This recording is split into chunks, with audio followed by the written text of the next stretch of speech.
Hi there. Have you any buttons? I do have buttons.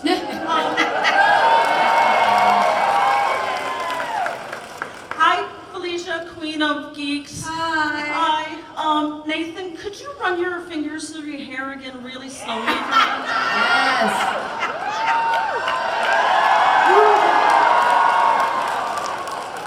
And my question is, thank you so much.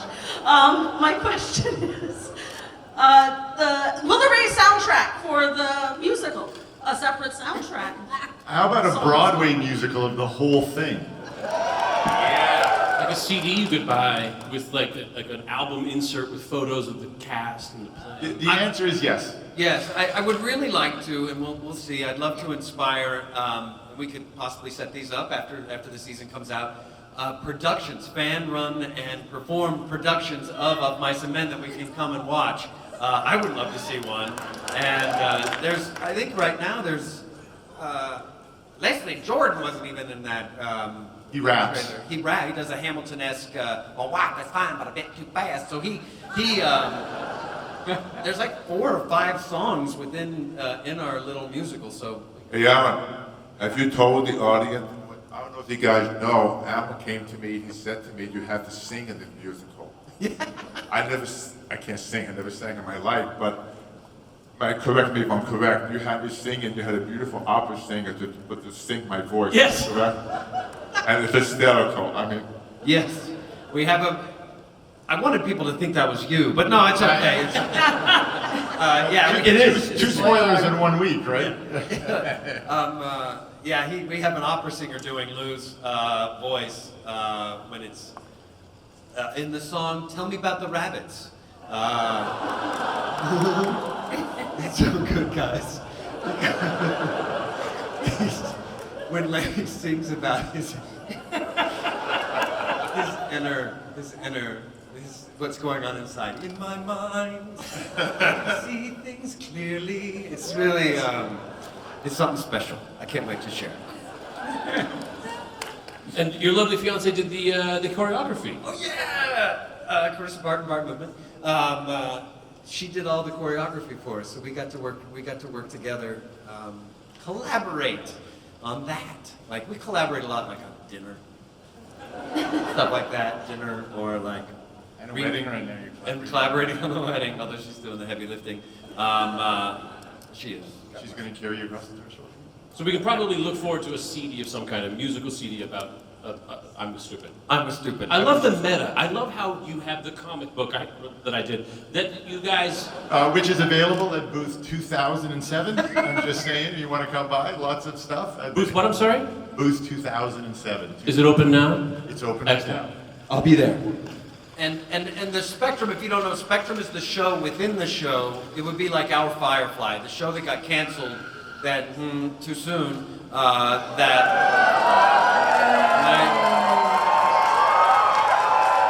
Nicely done. God, I love you guys. Let's get our next question.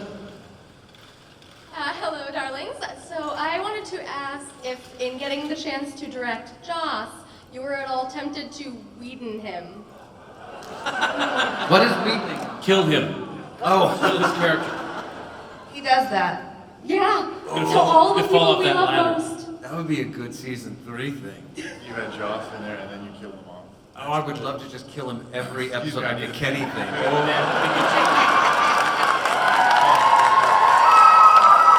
That would be really funny.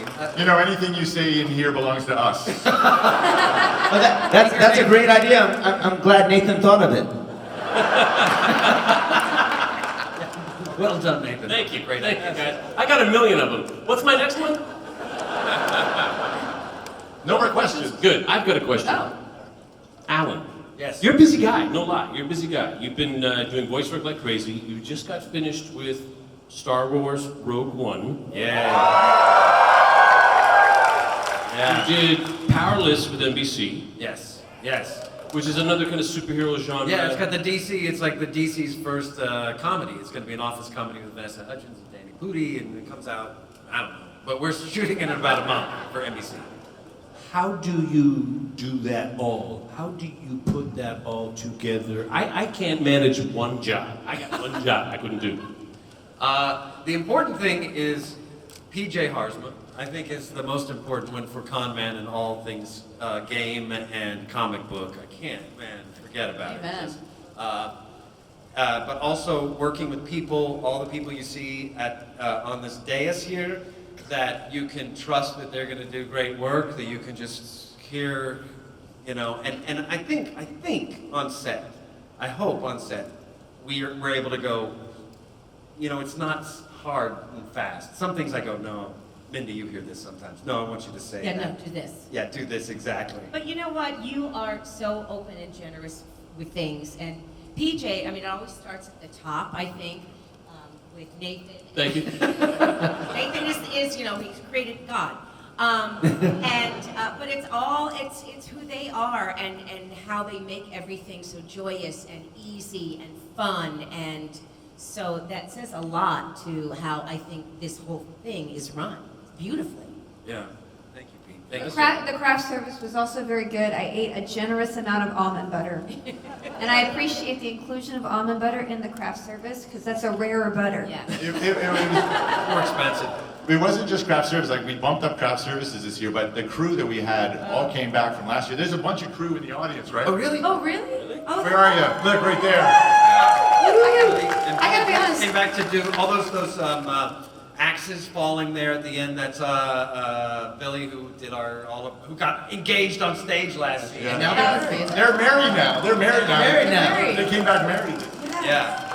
That was probably my favorite thing of walking on set for season 2 was seeing the same crew.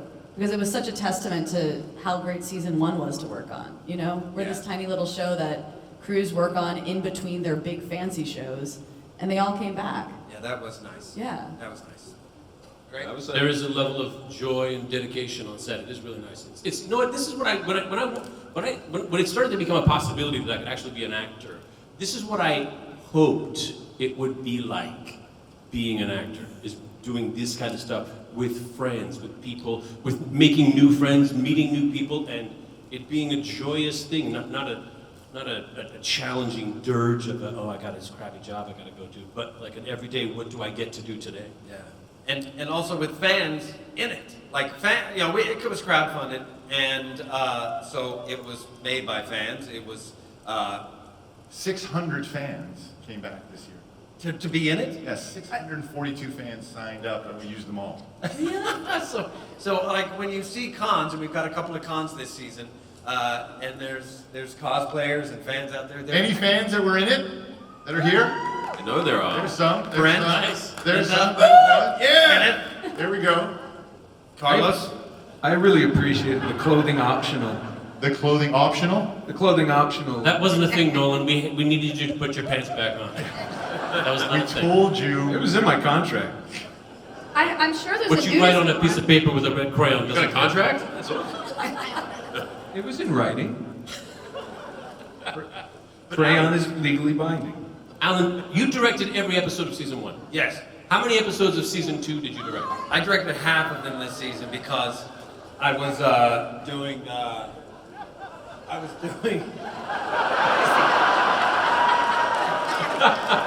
The ultimate selfie. Because of the comic book and all of those things, and then also Rogue One. That was a bit of a challenge last. What was it like letting go? To have a different director? Yeah. You didn't let go. He didn't let go for a single second. Not for one bit. But it's a good thing. It was hard. I'm having trouble letting go on jobs that aren't mine now. On the reshoots of Rogue One, they said, okay, we're gonna get this done. I think, are we ready? I was like, yeah, we're ready. Let's get going, guys. Come on. Not my job. Not my job. Roll Not cameras. all my job here. Sorry to everybody who just had to hear that. My apologies. So, yeah, I'm power hungry. You understand. I do. Liam, you were new this year to the set. What was it like? Oh, it was like the best testament I can say is that, because I wasn't there for that many days overall, but I was so sad when I realized it was my last day. I was kind of like, ready? You guys want to make like another 20, 50 episodes or something? Whatever. But it was, Yeah, it's so much fun. I mean, obviously, the occasional punch to the face makes it a little more exciting. Yeah. You know, that's good. That is no joke. Don't upset Alan Tudyk. That guy, he looks all sweet and innocent. That guy packs a hammer. That's the Polish palooka. Oh, it was beautiful. And, Liam, it was great. how many roles in the United States, or basically, have you been able to use your natural accent? None. Was it weird? So weird. I was like, hi, oh sorry, I'm screwing up. Oh no, that's my, I have to do this accent. I don't have to put on some crazy thing anymore. I felt like a fraud. I'm like, no, I'm doing it wrong, I'm sorry. Your American accent is so good, when I hear you're Australian, sometimes I think it's fake. It is, and the thing is, I can't use my actual voice. I have to put on some kind of super Australian accent. G'day, ladies. That's not what it's not, that's weird. Yeah, we had a lot of fun with Australians this year. That Australians are taking all the jobs because they're just more American.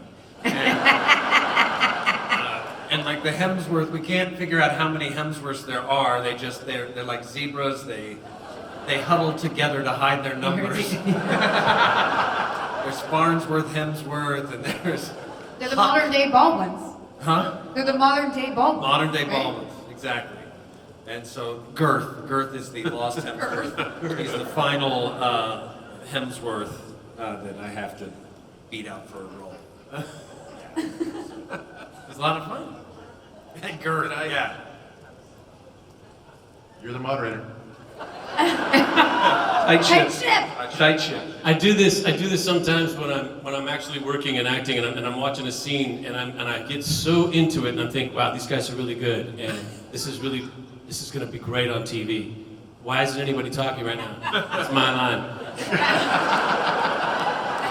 I was right now having a moment, and I do this sometimes where I say, this is a really great moment, I'm gonna lock this into my memory, and I'm gonna keep this moment. I'm looking down here at all these, these faces, having a good time with all these kids, and I'm having a moment. And you call me out. Your hair looks good. I know. But you tell the best stories, and maybe that's why. You Let me tell you a story about my hair. No, it's not true. Allison. Yes.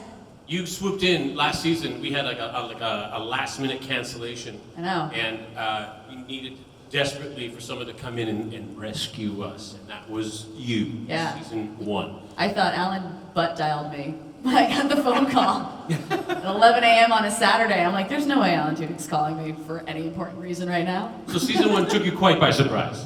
What? Season 1 took you by surprise. Oh, absolutely, yeah. Well, how was it different for you in season 2? Well, getting the script more than 48 hours in advance was definitely a big difference. No, I was just really interested to see where Faith was going to go, and I got so excited to get the scripts, and when I started reading them, there were all these comments about my eyebrows in it.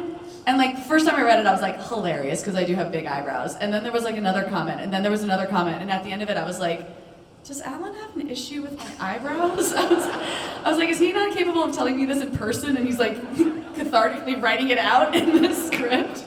You texted me and go, I did. There's something wrong with my eyebrows? I did. I was like, it was the first time that I was like, oh, I've never played a character where their physical features are commented on because it's actually me, They comment on your character's personality, who cares, that's acting, but when it's your own physical appearance, you're like, oh. Okay. Yeah. Yeah. I don't wrong with my have eyebrows? I don't have a problem. We cut a couple of them. There was a waitress that I was going to for a while who had really bought into the eyebrow thing, and they were like, I don't know. It was Into the Woods. There was a lot of, or like those trees in The Wizard of Oz where they there was. She could stick pins in there. It was really, God bless her. I'm hearing a couple of, she needed somebody to tell her, and so I did. It wasn't going to be me. A lot of money for these eyebrows, by the way. Your eyebrows don't do that. So I don't know. I was going to her while we were in the writers' room, and you took the brunt of it. But, I loved it. I loved it. We cut it. We cut a couple of those because I realized it was my own odd. Lou Ferrigno. The roles you get, in my mind, I'm imagining right before you go on set, you pump up a little bit, you get a little pump going. The kind of roles that they're gonna say, hey, we need a Lou Ferrigno type.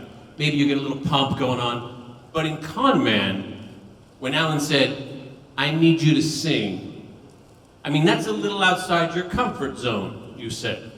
Well, I think it's beyond the comfort zone because I never sang in my life.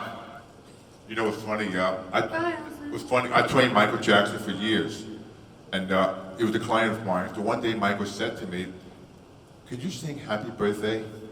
So one time I was singing Happy Birthday. He said, let's get back to working out. But I can't sing. But I was kind of ecstatic about it. I was scared because I said to myself, how am I going to lip sync and match the songs and everything? But it's funny, he had a great choreographer on the set and articulating the words and everything was quite an experience because especially of the Mice and Men being a musical. So it was a whole different experience. I had a great time. Did you break into a sweat? Because when someone asks me to do something I've never done before. Like what? I can't even sing. Like what? Yeah, like what? Oh, when was the last time I broke into a sweat? Oh, You're sweating now. Thank you. Well, yeah.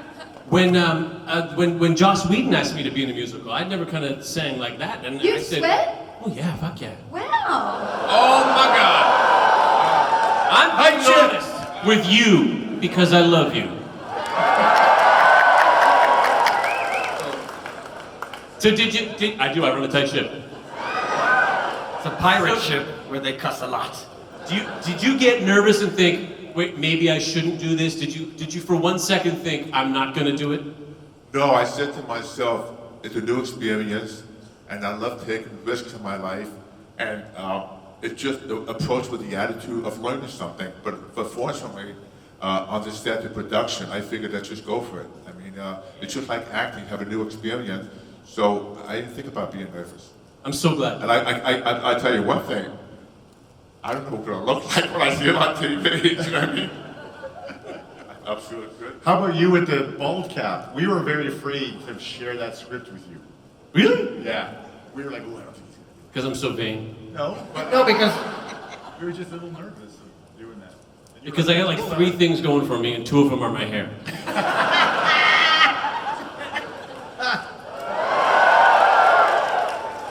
I do. I run a tight ship. well, it's a very funny bit, and there's a few. It came from you've gone on Letterman. I saw you do that. The waggle. So Look at that. Oh my God, did I have an accident? What is that? What am I seeing? Holy crap. So I saw that. Obviously, we've all now seen it. You're not going to unsee it. You just can't. And I wanted to take it a step further. And the hair, the bald with the hair on the sides is if you have that, it's good. It's a good look. But the idea of you having that look is well, you saw it. Shocking. It's outside of my comfort zone. Yes. You look like a young Peter Boyle. Yes. I look like my head's a giant boil. I was thinking Darth Vader at the end, where he's sort of... I remember, Alan, you called me up to say, we got Lou Ferrigno. Like, he's gonna do it. You wanted that musical of Mice and Men. As soon as the idea came up, you wanted it so badly. Yeah. And you were a little concerned, I think, is it gonna happen? Yeah. And it did. And nobody else could have done it. There's nobody else who could have done it and made it as good. Like it's like if Lou says no, because the gag doesn't. We wrote it without telling Lou. Were you afraid you were going to make him angry? But you know something funny? When you get to see the show, they actually did a full production musical of Mice and Men. If you put this show on Broadway, it would have been the same. And Yeah, it's ready to go. It's ready to go. And thanks to Alan, because especially he directed the episode, and he's a wonderful singer, I think. And great job, and thank you. Thank you. It was another one of those things where, look, we just a little snippet of a song, to full-blown whole musical productions with choreographed dancers and Yeah. comic book artists come in and do the sets. Yeah. Shannon painted all the Yeah. pictures, and Yeah. we have comic book artists in the background, like famous comic book artists just pretending they're playing something. Yeah. Busted the budget. Yeah, it sounds so good. But that is one great thing when you get to be in charge, as you know, and everybody is so cool about it. It's, I think, unless after I walk away, they start bad-mouthing me. Like a few days, I'll go, ooh, I need a horse. I need a horse. Just a two-dimensional horse and cut off its legs. I got no legs on this horse. And then we had a horse, and you did the horse. Yes. You were the horse head. It actually was the most dangerous stunt on the whole season 2 because at one point they said, why don't you just kick Lou? Oh, yeah. I just peed a little. No, I peed a lot. I just peed a lot. I'm really sorry. Still peeing. No, I had to kick Lou, and I just said, I'm not going to kick Lou. And they said, no, kick Lou. I said, I'm not kicking Lou. And he looked, he's like, kick me. I'm like, I don't want to kick you. And I did like just a brush to the side, and he goes, no, really kick me. I'm like, I really don't want to do this. Did it hurt Lou? Lou didn't even. We all had our Lou stories. We were backstage to go, and everybody wanted to take a picture with Lou and see him. And I had my daughter Sky with me backstage, and she had something in her eye, and I was trying to put drops in there. Remember? Oh, that's weird. And I couldn't. She wouldn't stay, and she would drop, and Lou comes, I'll help. And she comes over, and he takes his hands. Hold your hands up. Look at those hands, they're huge. And he takes her head, and he folds them, and my daughter's head disappears. All I see is behind. And then drop goes. Not the size of the hand. You're talking about the Hulk. Don't make And him then angry. my daughter, and then she walks away, and you turn on my man, Sky goes, that was cool. When I went to do the drop in the other eye, I thought she was gonna faint. Remember that? Yeah, just her knees went out. He's holding her head like a grapefruit. We looked over and we were like, what does that man with large hands do with that small child's head? Don't squeeze it. Don't squeeze it. Yeah. I mean, I had that Game of Thrones scene, you know, with the. That guy's so hot, you guys. I saw him at a party last year and I told him, you're really hot. Did not go over well. Anyway. Ladies and gentlemen, this has been amazing. I have done some panels in my time that have been amazing. This has been the most amazing panel ever, I think you agree. Thank you very much. I hope you guys enjoy Con Man Season 2. I hope you enjoy the digital comic, and I certainly hope you enjoy Con Man the game. Yes. August August 24th. Put the lights on, we 24th. can see the audience. And watch us on Comic-Con HQ, okay? Make sure you go there to watch the show, please. Thank you.